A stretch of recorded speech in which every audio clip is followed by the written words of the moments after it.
Bonjour à toutes et à tous, vous m'entendez? Tout au fond aussi. Très bien, je m'appelle Farshid Sadigipour, je suis d'origine iranienne, ça fait à quelques jours près 40 ans que je suis en Suisse, j'ai fait mes études de pharmacie entre 86 et 91, j'ai ensuite tout de suite enclenché avec une thèse entre 92 et 97, ensuite je suis parti en industrie pharmaceutique pendant 4 ans pour travailler sur des produits de contraste. Ensuite, je suis allé à la pharmacie des hôpitaux universitaires de Genève, où j'étais responsable de production pendant 12 ans. Et ensuite, je suis parti à la pharmacie centrale du CHUV, où je suis le chef de service depuis maintenant plus de 13 ans. Donc, je suis un peu la preuve vivante de ce que je vais vous raconter maintenant dans ma présentation, que la pharmacie peut mener à tout et à toutes les branches de la pharmacie. J'ai aussi un peu travaillé en officine, mais pas beaucoup. Mais néanmoins, c'est une option qui, maintenant, est de plus en plus intéressante et dynamique au sein des différentes possibilités que je vais vous décrire. Vous avez aussi un QR code ici qui est apparu en première page là, de la présentation, mais aussi à la dernière qui vous donnera l'occasion en fait, de donner votre avis sur ces présentations de manière générale. Donc aujourd'hui, la pharmacie ou les sciences pharmaceutiques, c'est l'école des sciences pharmaceutiques ou l'ISPSO, l'Institut des sciences pharmaceutiques de la Suisse occidentale, qui est principalement entre les universités de Genève et Lausanne, mais également pendant la première année avec l'université de Neuchâtel que je vais vous donner. Les études de sciences pharmaceutiques, en fait, c'est une formation complètement multidisciplinaire. C'est une formation qui vous donne l'occasion de savoir, d'avoir vraiment voir beaucoup de choses, beaucoup de sciences exactes, beaucoup de choses qui sont liées aux sciences médicales, également de l'économie, puisque vous pouvez être mené en fait à avoir une petite entreprise à travers une officine et devoir en fait le gérer de différents points de vue économiques, mais vous devez aussi vous connaître sur certains aspects de notre profession, qui est une profession médicale, au même titre que la médecine, médecine vétérinaire, dentiste ou chiropraxie. Vous allez aussi devoir avoir des connaissances en fait en droit, particulièrement en droit de santé, puisque vous êtes amené à travailler avec des stupéfiants ou des différents aspects en fait des lois, par exemple sur l'assurance maladie ou sur les produits thérapeutiques. Alors, vous savez sûrement que le médicament, de manière générale, la molécule ou le principe actif médicamenteuse est le centre en fait des études de sciences pharmaceutiques. Vous allez tout d'abord être amené dans l'industrie pharmaceutique, mais aussi dans le laboratoire de recherche de l'Université de Genève. Il y a des molécules qui sont parties des universités de Genève ou de Lausanne ou des universités qui font les sciences pharmaceutiques de manière générale pour trouver une entité chimique qui peut être extrait des plantes, qui peut être synthétisée de A à Z, etc. Et vous allez faire vraiment une grosse recherche assez panoramique sur différentes entités jusqu'à ce que une de ces molécules soit éligible en fait pour faire par la suite des tests. Et ensuite vous allez tester d'abord de manière in vitro les effets thérapeutiques de ces molécules ou de cette molécule, de savoir quel est son mécanisme d'action, s'il a une action dans un premier temps d'un point de vue thérapeutique, quelle est sa pharmacologie, c'est-à-dire étude de ses actions justement thérapeutiques, et aussi comment il agit, comment il va agir à l'intérieur du corps en tant que tel. Et puis ensuite, c'est une molécule brute, il faut la formuler, il faut le mettre en ce qu'on appelle en forme pharmaceutique, ce qu'on va voir, ce qu'on appelle toute la partie de technologie pharmaceutique, et ceci vous permet en fait de développer une formule qui soit administrable au patient dans les meilleures conditions. Et suivant les effets que le médicament a, ça peut être quelque chose qui peut être fait en dermatologie, péros, c'est-à-dire par la voie orale, ça peut être par la voie entérale, ça peut être par injectable, en sous-cutané, en intraveineux, en perfusion, etc., etc. Donc c'est vraiment développer la formulation pharmaceutique de ce médicament que vous avez trouvé. Et puis finalement, une fois que vous avez trouvé la formulation, c'est de prouver que ça va de manière efficace et efficiente, en fait, aussi d'un point de vue économique, pouvoir guérir une maladie de manière précise et surtout de prouver que ce médicament que vous avez tant fait à le faire développer est mieux qu'un médicament qui existe déjà sur le marché ou qui étaient déjà utilisés en fait dans la pharmacopée ou par le médecin de manière générale, parce que si c'est pour faire la même chose, ben, ça n'a aucun intérêt. Alors ça, c'est des différentes phases très rapidement qui sont dans le parcours de la paillasse en fait à la pharmacie. Comme vous pouvez le voir, il y a toute une partie in vitro, une partie in vivo, et ensuite on va sur l'humain sur une partie très très limitée au début de ce qu'on appelle la phase 1, qui est fait principalement sur des patients qui ont été vraiment choisis et qui ont cette maladie. Et ensuite, on va développer en fait le nombre de patients auxquels on va administrer ces médicaments dans 3 phases jusqu'à de plus en plus de nombre de patients qui vont avoir ce nouveau médicament pour vraiment prouver qu'il y a aussi peu d'effets secondaires, etc., etc. Et ensuite, une fois qu'il est mis sur le marché et utilisable, à la phase 4, qui est la phase en fait de vigilance sur le médicament, pour savoir que dans une très grande utilisation et à très long terme, il est toujours aussi bon que ce que l'on pensait avant sa mise sur le marché. Alors, comme je l'ai dit, comme vous l'avez entendu, en fait, c'est vraiment les études en sciences pharmaceutiques, c'est quelque chose qui est entre les sciences, qui fait le pont entre les sciences exactes, ce qu'on appelle, et les sciences médicales. On est vraiment à l'interface de ces deux sciences. On a toute une série de connaissances qui sont sur les sciences exactes, sur la chimie, physique, biochimie, pharmacologie, etc. Et puis, on a toute une partie qui est purement médicale, voire clinique, en fait, qui va jusqu'au chevet du patient dans des spécialisations à plus lointaines, par exemple, en pharmacie clinique hospitalière, qui vont vraiment jusqu'à faire. Donc, on n'a pas vraiment, on peut pas dire que c'est quelque chose qui est limité, on peut même dire que c'est des études qui sont très panoramiques et très larges. Ceci vous donne un aperçu, en fait, de cette première partie et deuxième partie des études, qui sont en 5 ans, 3 ans de bachelor et ensuite 2 ans de master. On verra en détail après ce que c'est, mais les 3 premières années, en fait, en première et deuxième semestre, vous allez vraiment avoir accès à ce qu'on appelle ces sciences propédeutiques, ces sciences exactes, sur la physique, mathématiques, informatique. C'est aussi une certaine mise à niveau de manière générale, puisque les études sont ouvertes à tout le monde, et quel que soit en fait le bac ou la matu ou ce que vous avez vu pendant vos années d'études secondaires. Et on a aussi ce cours des sciences pharmaceutiques qui vous donne dès la première année un aperçu de l'ensemble en fait des métiers du pharmacien à travers des présentations des pharmaciens qui sont justement dans ces branches. Il y a environ une journée pendant pratiquement toute une année pour vous donner en fait cet aperçu-là et pour que vous sachiez à quoi vous attendre par la suite au courant de vos études. Et ensuite, pendant la deuxième année, on commence vraiment ce qui est en lien avec la pharmacie, avec des cours d'anatomie, des capsules de médicaments et patients, où on commence déjà en fait sur les sciences pharmaceutiques. Et vous avez après toutes les parties, toujours de sciences de base, mais qui sont liées réellement à la pharmacie, avec les chimies pharmaceutiques, technologies de spectroscopie, analytique, etc., etc. Et à partir de la 3e année, vraiment sur le 3e et 4e année, 3e année de bachelor et 1re année de MUP, de master universitaire de pharmacie, on va commencer en fait vraiment les capsules médicaments et patients, capsules médicaments et sociétés, et la pharmacognosie qui est en fait l'étude des éléments pharmaceutiques qui sont issus des plantes, et aussi tout le reste des sciences pharmaceutiques, telles que l'analyse biomédicale et autres que vous n'avez pas encore vues. Et on fait de plus en plus des études qui sont liées réellement à la pharmacie. Donc, pour ce faire, vous avez différents types de cours qui vous sont proposés. Vous avez des cours beaucoup plus classiques, des cours ex cathedra.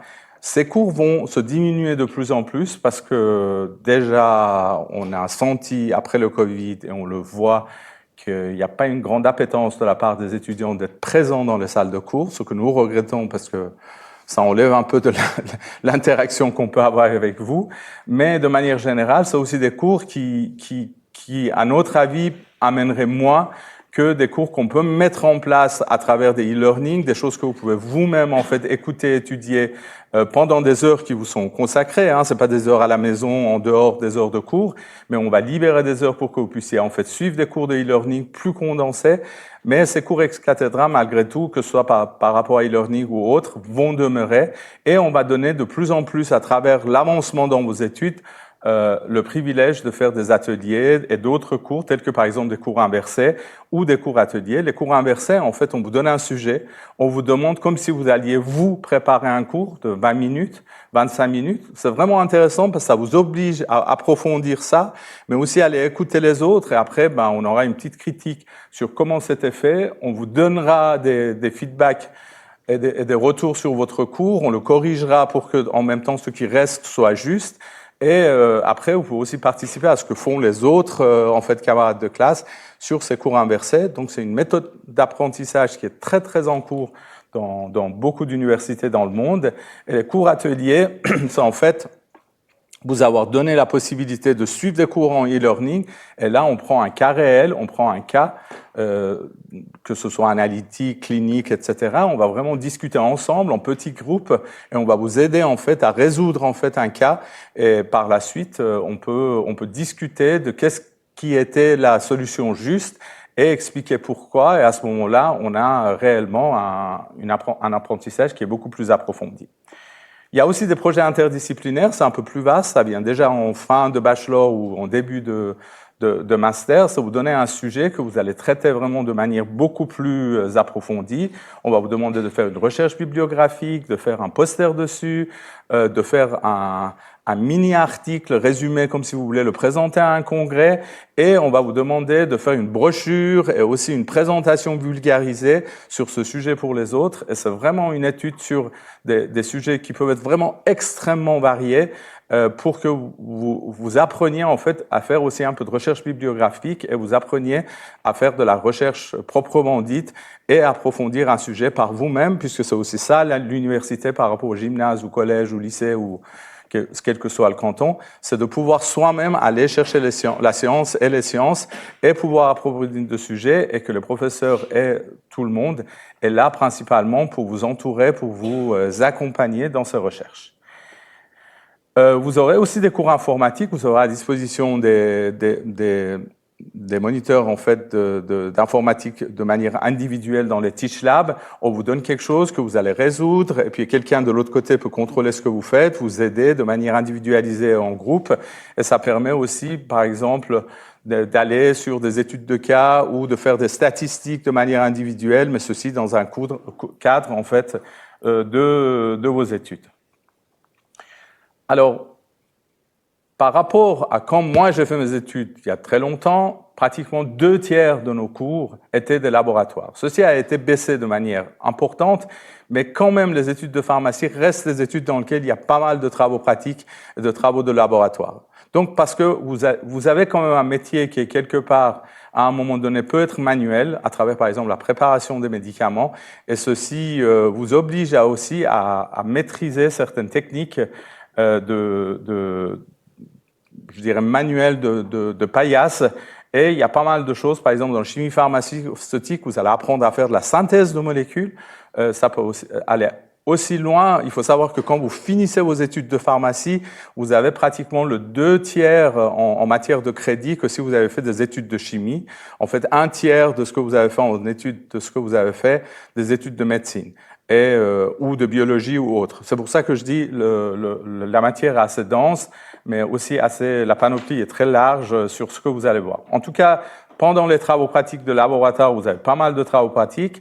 La chimie pharmaceutique, la technologie pharmaceutique, c'est vraiment le cœur du métier du pharmacien initialement, puisque le pharmacien, c'est celui à partir je dirais, depuis le XVIe siècle à peu près, c'est celui qui prépare le médicament, c'est celui qui fait le médicament, qui formule le médicament. Et ça, c'est vous apprendre en fait comment formuler un médicament, comme je vous l'ai dit tout au début, des différentes formes, quelles sont les différentes formes, et vous allez vraiment les préparer, les fabriquer dans les laboratoires de technologie pharmaceutique. Vous avez aussi toute une connaissance, vous aurez toute une connaissance sur les plantes, sur la toxicité des plantes, sur qu'est-ce que c'est le toxique. Hein. Vous savez toujours que cette fameuse phrase de l'ancien Grèce qui dit en fait tout est toxique, tout est une question de dose. Donc vous apprenez qu'est-ce que c'est une plante toxique, à quel moment on peut utiliser en fait des principes actifs qui sont issus des plantes pour la thérapie. Donc il y a vraiment la connaissance des plantes, la connaissance aussi de comment les analyser, et vous aurez pas mal de cours et pas mal de travaux pratiques sur l'analyse pharmaceutique, de différentes techniques d'analyse pharmaceutique, comme je vous l'ai dit, qui sont assez poussées et qui sont au même niveau, par exemple, qu'un bachelor en chimie, qui vous donne en fait tous les éléments de comment analyser de manière générale en chimie pharmaceutique. Et comme je vous l'ai dit, la phytochimie, vous allez vraiment prendre des plantes, extraire des principes actifs de ces plantes, les analyser, les purifier pour vous apprendre comment on peut, en fait, dans le futur, si vous allez dans la partie recherche, d'avoir toutes les bases nécessaires pour faire cette activité-là. Donc ça, c'était les 3 ans de bachelor, et ensuite vous avez 120 crédits pour votre master. C'est aussi pendant le bachelor, vous devez faire 2 semaines de stage d'initiation.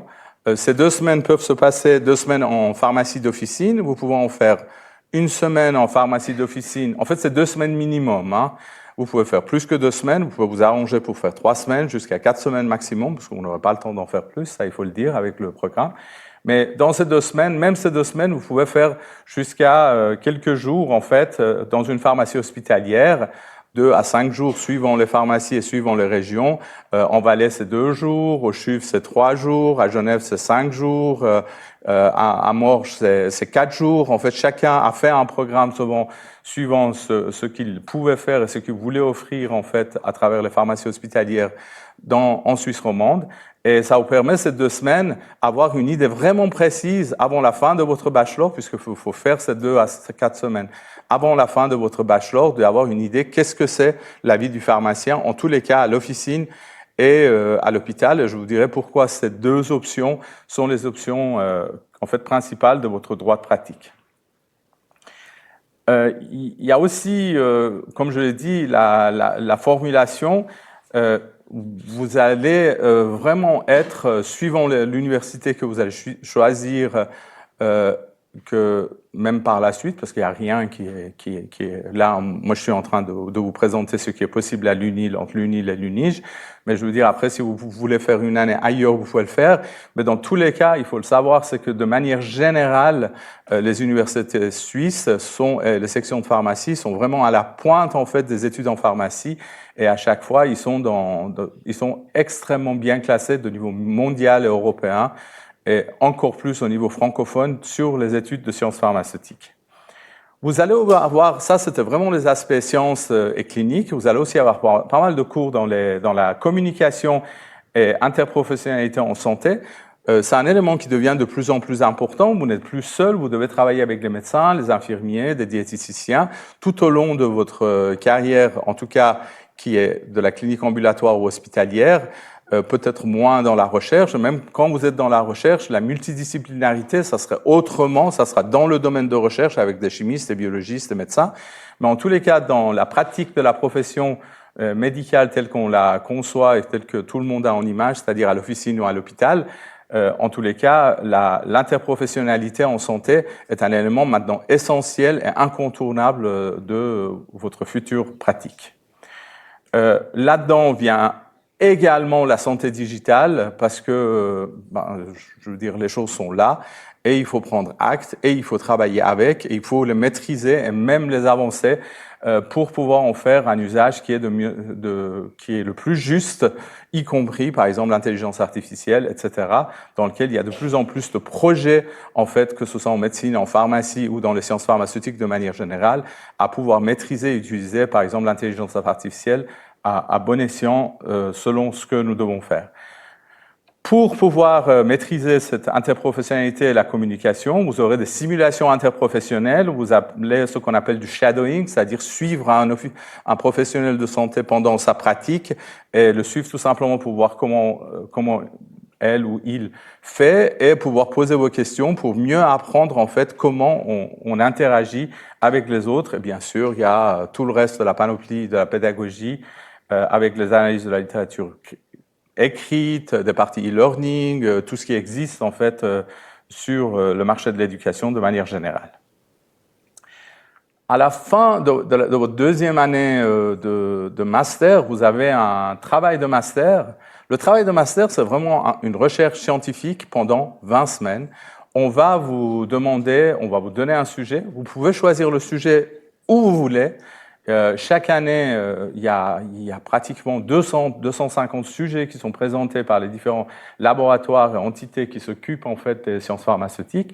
Donc, vous avez vraiment le choix. Vous pouvez être vraiment dans la recherche pure, vous pouvez être en sciences dans la pharmacie hospitalière, des recherches qui sont liées à la pharmacie d'officine, des recherches qui sont liées, par exemple, chez Nestlé ou en industrie pharmaceutique qui sont liées à autres. Vous pouvez vraiment choisir le sujet que vous voulez. C'est pas forcément un sujet que vous voulez poursuivre et faire par la suite dans votre carrière, mais le but est surtout d'appréhender un sujet qui vous intéresse à ce moment de votre vie, d'en faire 20 semaines avec et dire, ben voilà, après je veux faire de l'officine, je veux faire de l'hôpital ou je veux faire de la recherche dans un domaine très précis, par exemple de l'immunologie et par exemple les anticorps monoclonaux qui sont des médicaments. Mais par contre, j'aimerais bien faire 20 semaines dans la technologie pharmaceutique et de voir qu'est-ce que c'est de près la formulation, même si je ne vais jamais plus m'intéresser pour le reste en fait de ma carrière. C'est vraiment vous donner l'occasion d'avoir une fenêtre bien précise pour pouvoir faire de la recherche pendant votre travail de master, mais surtout à apprendre de faire une recherche indépendante, puisqu'on vous demandera de prendre un sujet, de le maîtriser, de faire de la bibliographie, faire de la recherche. Et puis parfois, ça peut être une recherche qui vous mène en fait justement au domaine que vous voulez, dans lequel vous voulez vous lancer par la suite, que ce soit une thèse ou que ce soit dans un autre domaine, que ce soit l'officine ou l'hôpital ou autre. Vous avez aussi ce qu'on appelle une période d'assistanat qui est entre 20 et 25 semaines selon ce que vous voulez faire de vos 5 semaines à option. C'est 20 semaines minimum dans une officine. Pendant ces 20 semaines, vous allez apprendre en fait à comment un pharmacien d'officine fait ce qu'on appelle des sciences cliniques ambulatoires, comment il va prendre en charge un patient qui vient avec une ordonnance ou non, pour faire du triage, de lui donner des conseils pharmaceutiques, pour lui donner des médicaments. On a vraiment, pendant ces quelques dernières années, changé le métier du pharmacien d'officine. Et même dans les pharmacies qui étaient beaucoup plus commerciales que certaines pharmacies de chaîne, même là, le mode de pensée a changé puisqu'il faut prendre en charge le patient et de plus en plus, en tout cas les jeunes pharmaciennes et jeunes pharmaciens que nous formons, sont aussi intéressés, même quand ils vont dans ces entreprises-là, de faire leur métier vraiment de professionnels de santé et de faire du triage et de prendre en charge en fait un patient en tant que patient, non en tant que client. Donc ça devient de plus en plus important et ces 20 semaines vont vous permettre à mieux apprendre en fait à comment prendre en charge un patient et comment pouvoir le rediriger vers un médecin généraliste, vers un médecin spécialiste ou qu'il n'aille pas chez le médecin. Est-ce que vous allez vous lui conseiller, ça lui suffira.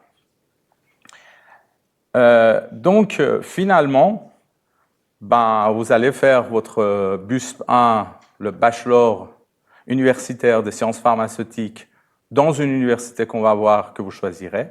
Et puis ensuite, vous allez faire 3 ans forcément à l'Université de Genève pour pouvoir faire finir votre bachelor et votre première année de master. Et ensuite, choisir où vous voulez votre travail de recherche et votre travail d'assistanat qui peut être partout en Suisse. Et vous aurez, après un examen fédéral de droit de pratique, vous aurez un diplôme fédéral. Voilà. À ce moment-là, tout n'est pas fini. Vous avez juste un diplôme fédéral en poche. Maintenant, il faut choisir où vous voulez aller. Donc, ça vous résume ce que je viens de vous dire.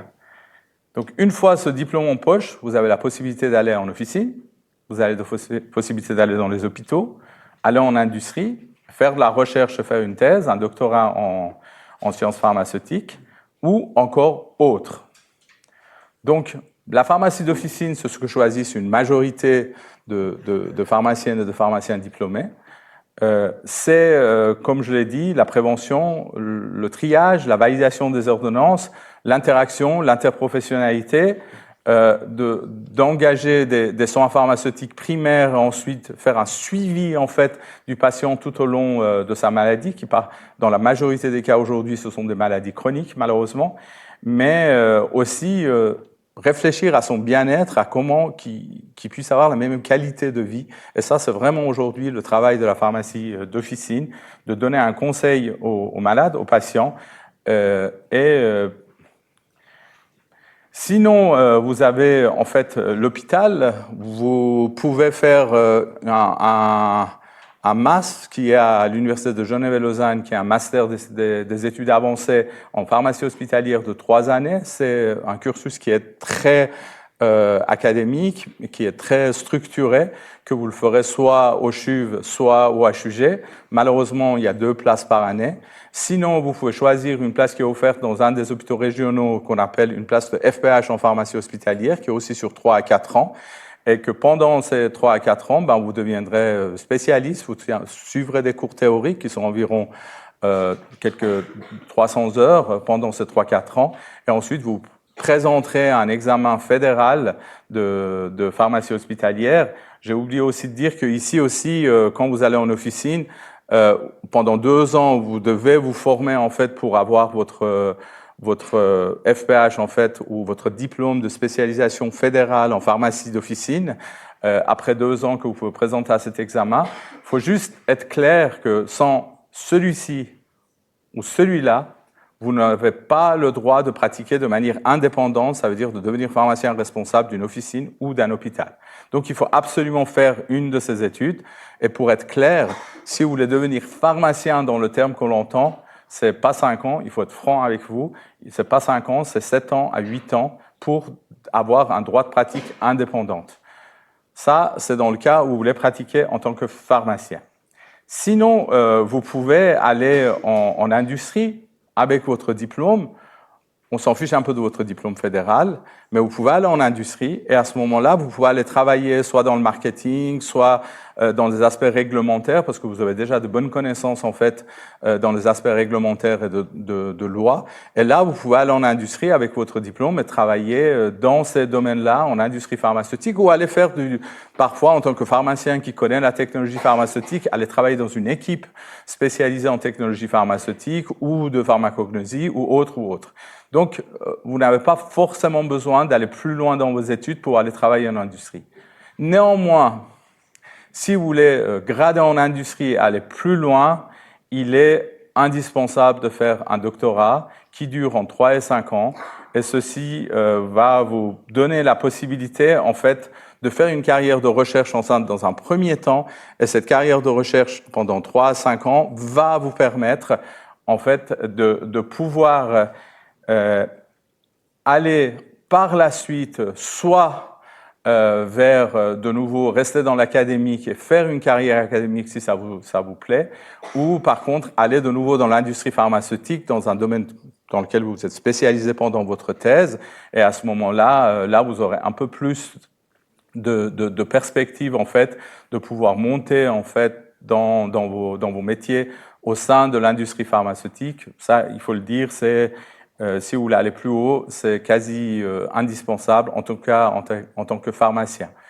Il y a beaucoup de pharmaciens aujourd'hui qui sont, à travers la thèse de recherche qu'ils ont fait, l'entrée en industrie pharmaceutique qu'ils ont fait, ils sont dans des postes clés en fait en industrie pharmaceutique et qui ont des rôles de directeur. C'est sûr que dans des industries de plus petite taille, malheureusement, pour diriger Roche ou Novartis, il faut plutôt des économistes que des pharmaciens. Donc, c'est pas tellement... Et puis, c'est pas forcément non plus intéressant. Vous avez aussi la possibilité de faire collaborateur ou collaboratrice scientifique, en fait, dans le domaine de l'administration. Il y a énormément de domaines de l'administration fédérale et de cantonale, que ce soit le pharmacien cantonal, que ce soit l'OFSP, l'Office fédéral de santé publique, que ce soit Swissmedic, l'institut en fait des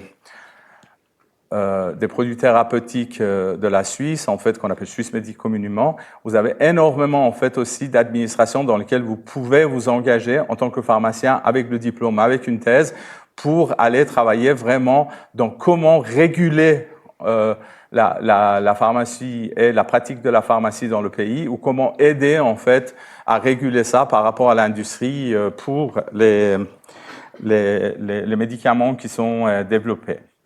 Vous pouvez aussi aller vers des organisations internationales telles que la Croix-Rouge, Pharmaciens sans frontières, Médecins sans frontières, qui ont aussi des pharmaciens, au contraire du nom qui peut pas paraître autrement. Et vous pouvez aussi faire ça pendant une période de votre vie, et ensuite revenir à une autre spécialité ou quelque chose que vous avez fait auparavant. Ça peut être une parenthèse, ça peut être une carrière, donc il y a aussi cette possibilité-là. Il y a différents en fait, domaines dans lesquels vous pouvez vous lancer dans le domaine de l'humanitaire. Et ça, on peut, si vous êtes intéressé, je peux vous donner en fait des noms avec qui vous pouvez aller discuter pour ça. Donc, en résumé, la première année peut se faire à Genève, Lausanne ou Neuchâtel. Et ensuite, vous allez migrer vers Genève pour la deuxième et troisième année de bachelor et première année de master. Vous pouvez choisir votre travail de master quelque part près de vos origines. En ce qui me concerne, ça va être très loin. Mais vous pouvez venir où vous habitiez. Avant où vous habitez, vous avez choisi d'habiter et faire le transport tous les jours. Il y a beaucoup d'étudiants qui le font. Et ensuite, aussi pour l'assistanat, vous pouvez aller dans n'importe quelle pharmacie qui a été accréditée par Pharma Suisse, la Société des pharmaciens, Suisse des pharmaciens, pour aller faire votre stage ou assistanat de 20 semaines. Donc, la cinquième année, vous pouvez revenir un peu vers le bercail. Et puis après, vous passerez forcément vos examens finaux à l'Université de Genève, puisque c'est l'université maintenant d'ancrage, en fait, de la pharmacie en tant que telle. Et vous avez la possibilité de faire ces bachelors et ces masters, même si ce n'est pas le sujet d'aujourd'hui, et qu'on aimerait bien que vous restiez à l'UNIL ou à l'Université Neuchâtel. Le bachelor à l'Université de Bâle, à Berne et aussi à Zurich, qui sont en fait, avec Genève et Lausanne, les 5 endroits où il y a les hôpitaux universitaires de manière générale. Donc ça, c'est vos possibilités. Vous pouvez avoir plus d'informations, si vous le souhaitez, sur le cursus, sur les différentes possibilités, sur le site de l'ISPSO de l'UNIGE, qui vous donne beaucoup d'informations, y compris sur les spécialisations FPH, les spécialisations fédérales d'officine ou de